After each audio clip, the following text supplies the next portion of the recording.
Have you ever had any family members or people that you know close off from you or walk away after you spouted your opinions?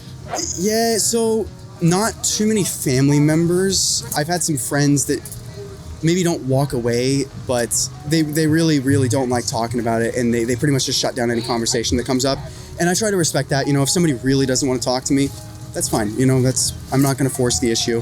I'm not going to change anyone's mind if I'm, just berating them. I'm not here to preach. What do you see America in 4 years from now? What do you think it'll be? I think that depends in large part on what we do right now, right? I think that we're at a precipice of our history. I think in the coming months and years, we have to choose as a country whether or not we believe in the rule of law, believe in accountability for our leaders, and whether or not we're willing to fight for that. And depending on the decisions we make here, we could have pretty significant different outcomes. What does America mean to you? I mean, I grew up here my whole life, I've always loved going to the 4th of July celebrations, waving the flag, I've always loved the country, and as I've gotten older, I've begun to see some of our flaws, but that hasn't stopped me from loving the country. I love the country in spite of its flaws. I love the people here, and I love the potential that we have. And I believe that we can be so much better than we are, and that's what I want to fight for here. Do you think the Democrats are meeting this moment? I think it's hard to say. I would like to see personally a little bit more energy in the messaging, a little bit more emphasis on impeach and remove, but I do also recognize the political reality of the situation, and that there are people that may be working behind the scenes.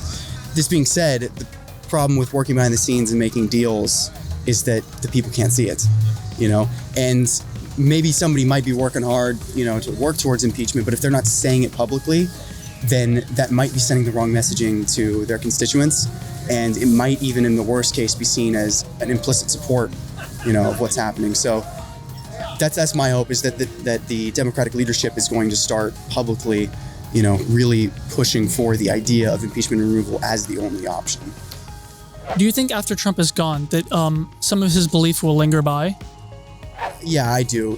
The fact is that Trump enthralled a lot of people, it pulled a lot of people in.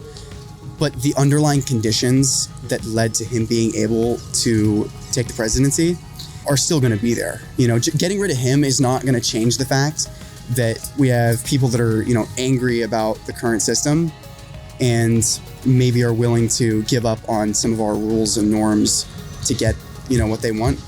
I don't think the work is done, basically, is what I'm saying. When impeachment happens and removal happens, we still need to address the underlying problems, yes.